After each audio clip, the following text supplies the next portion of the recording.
Halo semua, Shalom, Om Swastiastu, Assalamualaikum, salam sejahtera untuk kita semua. Kembali lagi di channel YouTube saya. Perkenalkan, nama saya Erifan Aprilio Timuli dengan NIM 220553139. Dalam video presentasi kali ini saya akan mempresentasikan tugas pengetahuan material teknik dengan dosen pengampu Profesor Dr. Djokorda Gede Tirtaninggia STMT, Universitas Udayana, Fakultas Teknik, Prodi Teknik Mesin, semester 1, mata pelajaran pengetahuan material teknik. Langsung saja, materi yang saya akan bawakan yaitu bab yang kelima, yaitu seramik material atau bahan keramik. 5.1 ada introduction atau pengantar. 5.2 ada structures of silicate atau struktur silikat. 5.3 ada refractories atau refractory. 5.4 ada glasses atau kacamata. 5.5 glass-like coating atau lapisan seperti kaca. 5.6 ada ceramic coating atau pelapis keramik. 5.7 ada semen dan concrete atau semen dan beton. Materi atau referensi yang saya ambil dari buku Science of Engineering Material volume 2 material Manas Canda. Langsung saja ke 5.1 atau introduction atau pendahuluan. Keramik dapat didefinisikan sebagai bahan organik non-logam yang dibuat dan atau digunakan pada suhu tinggi. Dalam hal konstruksi kimia, keramik pada dasarnya dapat didefinisikan sebagai kombinasi dari satu atau lebih logam atau semi logam seperti silikon dan unsur non-logam biasanya oksigen. Karakteristik penting dapat dikomunikasi adalah ikatan antara atom-atomnya tertentu atau ionik. Ini adalah video tentang mesin pengolahan bahan baku cetakan injeksi keramik atau SIM bersumber dari channel YouTube Tom Ho. Sudah saja kita akan nonton videonya. Ketika suhu mencapai nilai preset, masukkan bubuk alumina dan pengikat ke dalam ruang pencampuran.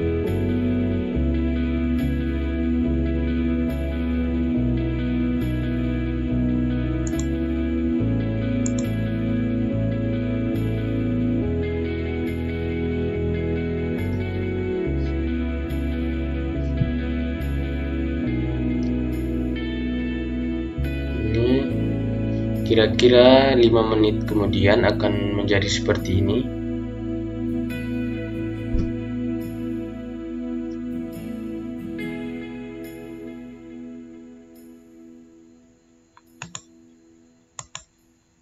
Ini saat bubuk bercampur dengan pengikat leleh, turunkan rem pengerasnya.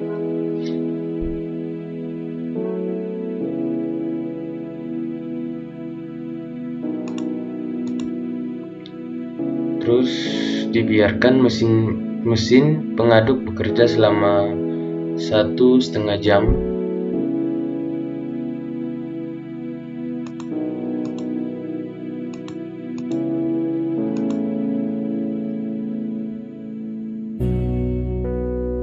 Bongkar bahan, terus pindahkan ke ring extruder.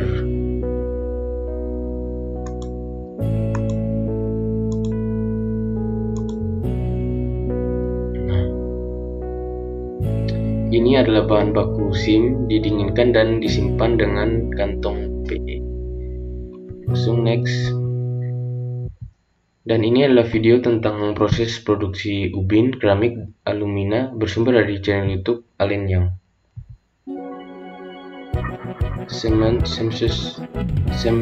Samsung Keramik.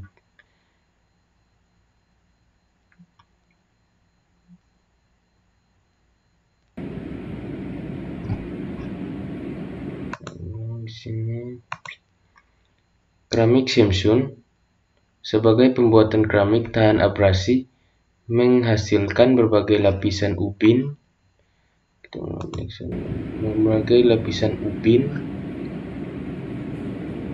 Keramik alumina. Ubin proses keramik adalah salah satu lapisan pelindung mesin tahan aus yang populer yang banyak digunakan di pertambangan semen, pelabuhan, pembangkit listrik, industri, dan lain-lain.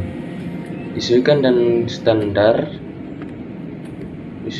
standar keramik, polos linear dapat ditawarkan oleh keramik Samsung untuk suku cadang mesin berat seperti Brushed, Hyper, Amber, silikon, dan lain-lain. Keramik alumina proses genteng yang diproduksi oleh mesin pengepres ISO. Dalam mesinnya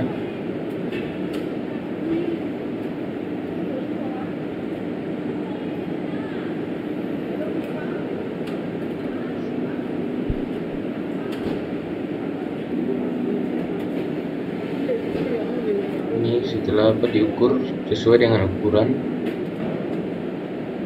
terus simpan di wadah atau tempat yang sudah disiapkan. Dan ini adalah ubin keramik yang setengah jadi atau hampir jadi.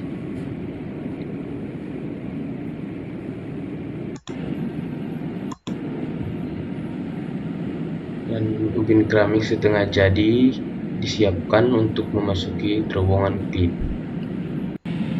Mungkin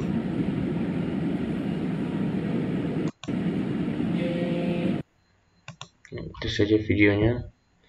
Karakteristik utama dari keramik yaitu kekerasan, kerapuhan, dan kekuatan titik lele tinggi.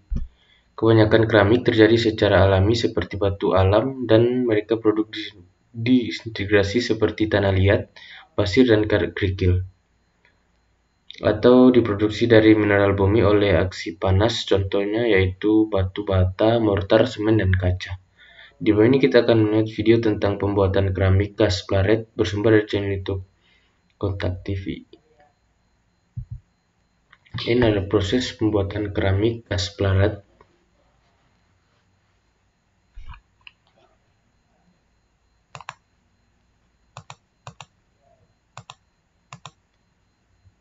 Ini adalah tahap yang pertama, yaitu tahap pengambilan bahan baku olahan, yaitu tanah liat yang diambil dari persawahan menggunakan truk, terus dibawa ke tempat pengolahannya atau tempat pembuatannya. Itu yang pertama, tanah liat ditaruh di mesin, terus digiling atau dibersihkan. Lalu tahap yang kedua, tahap pembentukan. Ini seorang pengrajin sedang membentuk satu objek.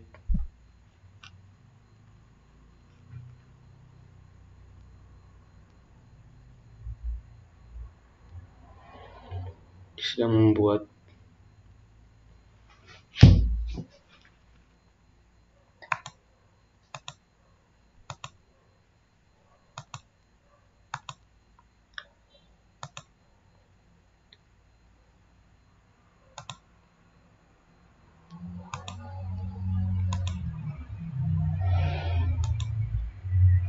terus ini dibuat mempercantik, ditambah-tambah bahan. Terus tahap yang ketiga adalah tahap pembakaran, di mana objek atau benda atau vas bunga yang sudah dibuat dimasuk ke dalam mesin pembakaran, lalu dibakar.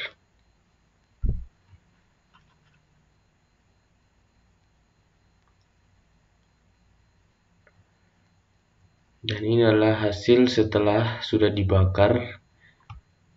Dia akan warna orange. Terus ini adalah tahap finishing atau tahap akhir untuk tahap pengecetan agar benda yang sudah dibuat lebih bagus atau lebih cantik.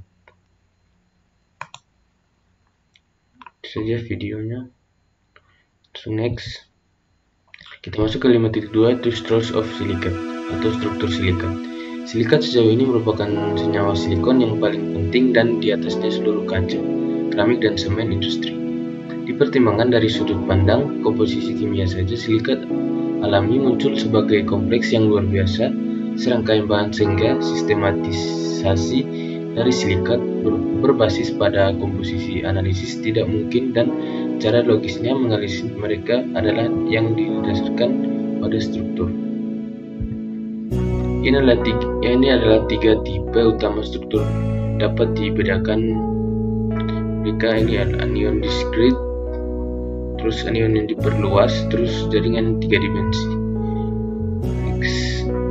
Ini adalah gambar 5.2 representasi alternatif dari rantai komposisi pyroxene. Struktur ini merupakan karakteristik dari kelompok mineral yang dikenal sebagai pyroxene. Ini adalah gambar 5.3 yang bagian A potongan melintang melalui rantai pyroxene dan yang bagian B diagram struktur deposit. Sumber rantai ion kalsium lebih besar dari ion magnesium adalah 8 koordinat, sedangkan yang terakhir adalah 6 koordinat.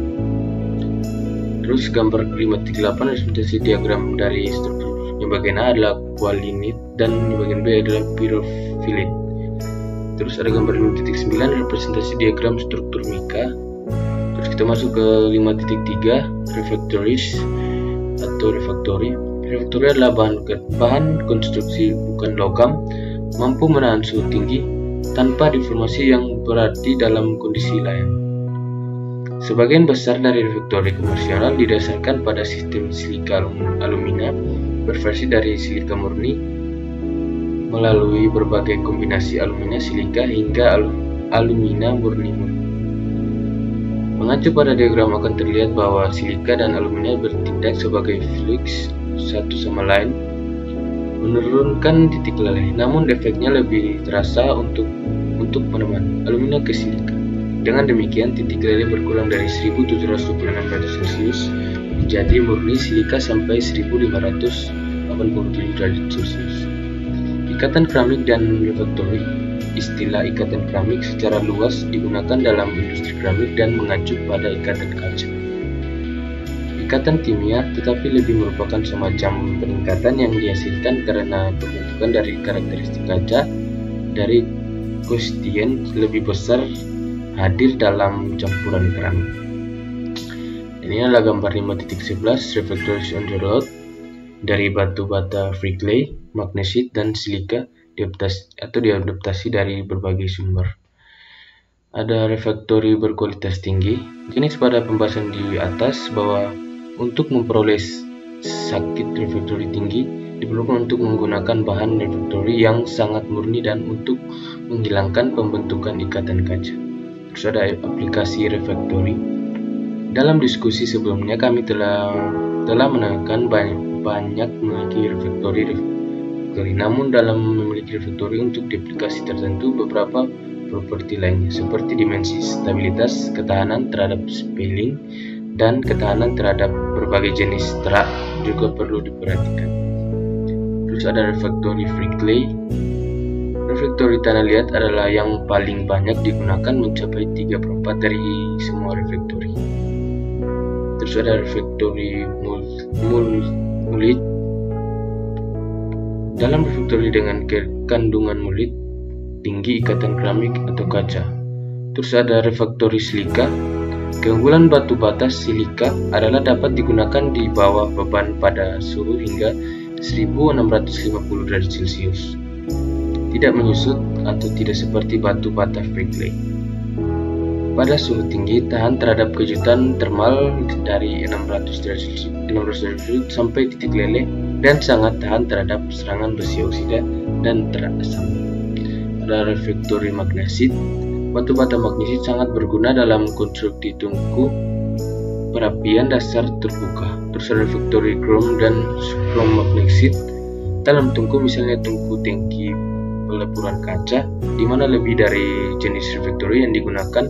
Batu bata netral memungkinkan peran penting menjaga refraktori asam dan basa dari keramik langsung dengan masing-masing lainnya. Refraktori karbon dan grafit. Karena sifat yang sangat bervariasi seperti yang disebutkan sebelumnya, karbon dan grafit menemukan aplikasi yang banyak dan beragam, termasuk penggunaan sebagai bahan konstruksi untuk refraktori. Terus ada refraktori karbida dan nitrida. Karena silikon karbida memiliki refraktori tinggi, termal rendah eksploitasi, ketahanan yang baik terhadap kejuatan termal, dan kemampuan untuk melakukan listrik sampai batas tertentu. Dari refraktori oksida murni, bukan keramik dalam beberapa dekade terakhir semakin beralih ke oksida murni untuk menghasilkan refraktori suhu tinggi. Terus ada refraktori isolasi panas. Refraktori yang akan digunakan terutama sebagai isolator panas berfungsi sebagai badan sangat berpori ringan, memiliki sejumlah besar pori sangat kecil, sebagian besar tertutup rapat. Terus kita masuk ke 5.4, ada glasses atau kacamata. Struktur kaca telah didefinisikan dalam beberapa cara, tapi dua fitur yang umum disebutkan adalah yang pertama adalah gelas terbentuk dari ketinggian cairan seperdingin kental, dan yang kedua yaitu cairan untuk gelas gelas kaca memiliki jaringan struktur pesanan jarak pendek. Terus pembentukan kaca dalam oksida telah ditunjukkan oleh Zachariason bahwa untuk hal tersebut di atas kondisi untuk menahan pembentukan kaca oksida, 4 sederhana bulan harus dipatuhi. Pertemukan oksigen AXOY, aturan untuk mungkin ditemukan sebagai ini ada atom oksigen, terus ada jumlah koordinasi, ada polybedra dari kelompok atom, terus harus ada 3 sudut atau lebih dari setiap polybedra oksigen bersama. Kita naik saja. Dalam sistem terkondensasi, laju nukleisasi dapat dibatasi oleh difusi atau aliran ketat dalam cairan, dan pembatasan transversi sangat penting dalam sistem kental seperti kaca. Terus ada sifat umum kaca. Karakteristik kaca yang tidak biasa yaitu stabilitas keramiknya tersebut lebih melekat, kekerasan dan kerapuhan, dan konduktivitasnya yang buruk terhadap pukulan dan listrik adalah konsekuensi dari posisinya karena adanya ikatan kovalent yang kuat antara atom-atomnya. Terus ada jenis kaca. Penyebab yang berbeda digunakan untuk menghasilkan berbagai jenis kaca dengan karakteristik khusus yang diperhitungkan untuk penggunaan air. Terus ini ada gambar 5.13 yang bagian A tegangan sisa pada kaca yang dikeraskan, terus bagian B kaca tempering yang menghasilkan tegangan induksi. Terus pengolahan kaca. Kaca diproduksi dengan melelehkan bahan-bahan yang cocok sesuai kebutuhan proporsi dalam tungku tangki kaca atau dalam panci tahan api. Terus ini ada gambar 5.14 kurva viskositas temperatur untuk kaca mata uang. Kaca di industri dan engineering. 4 pengguna kaca yang paling penting dalam pengusahaan bangunan, industri, teknik, dan listrik. Properti yang membuat kaca bahan yang ideal untuk pengemasan adalah stabilitas keramiknya. Untuk sebagian besar tujuan wadah kaca dapat dipandang sebelumnya. Terus masuk ke 5.5 ada glaze slate coating atau lapisan seperti kaca. Pelapis seperti kaca atau kaca banyak digunakan untuk melindungi keramik, tubuh, dan permukaan logam. Komposit pelapis bervariasi tergantung pada jenis aplikasi dan sifat yang dibutuhkan dari lapisan. Ada glacier keramik. Biasanya glacier keramik adalah campuran bahan oksida SR yang biasa dipanaskan membentuk lapisan kaca yang keras secara permanen atas artikel keramik. Terus ada anomal fixtures atau lapisan kaca. Anomal fixtures seperti kaca lapisan pelindung yang ditemukan ke logam untuk memberikan ketahanan terhadap oksida dan serangan oleh lingkungan krovis. Terus kita masuk ke 5.6 ada ceramic coatings atau plastik keramik. Plastik keramik memiliki sifat yang mirip dengan plastik enamel dijelaskan di atas, tetapi mereka dicirikan jauh lebih tinggi refraktori dan digunakan dalam aplikasi di mana suhu tinggi ditemui.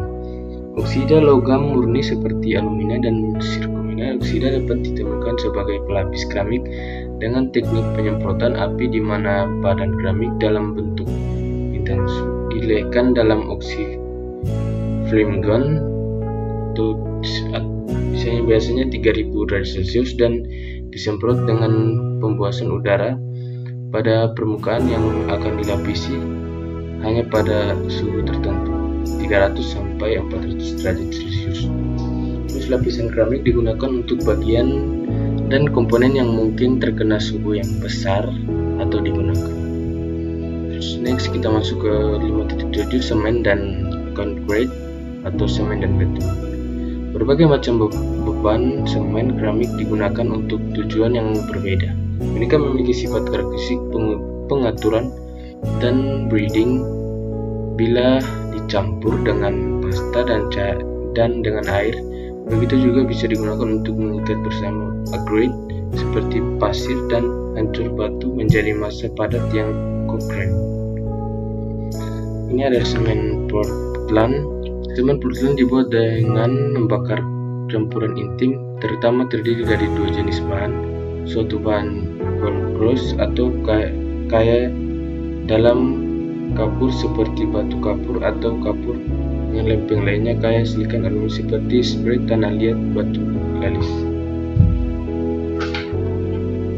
Lanjut ke gambar 5.16, ada representasi yang disebarkan dari kemungkinan urutan perubahan dalam pengaturan dan pengerasan semen Portland. Yang A, dispersi butiran cleaner dalam air, terus bagian B setelah beberapa menit ini pemburuan dan pengendapan produk terbiderasi. Terus bagian C setelah beberapa jam setelah sudah mulai menyatu, terus bagian D setelah beberapa hari. Next ada aluminium semen. Semen alumina atau alumina tinggi dibuat dengan memanaskan campuran bauksit dan batu kapur, biasanya untuk menyelesaikan pelebaran. Terus ada konkret. Konkret adalah bahan bangunan dan struktur yang diperoleh dengan pencampuran semen, aggregate halus atau pasir, aggregate kasar atau misalnya dihancurkan yaitu batu dan kerikil, dan air dalam proporsi yang sesuai sehingga plastik dan hasil massa yang bisa diterapkan. Next, beton dicirikan oleh kekuatan tekanan yang tinggi. Mutu beton rata-rata 280 kg per cm3, tetapi kekuatan tariknya rendah. Untuk mengatasi kelemahan ini, digunakan beton bertulang dibuat di mana baja dalam bentuk batangan kawat atau kain terutama yang beton segar. Kabel baja kekuatan tinggi yang disebutkan tendon paling banyak digunakan untuk perat tulang. Sekian video dari saya. Terima kasih. Shalom. Om Swastiastu. Assalamualaikum. Salam sehat untuk kita semua.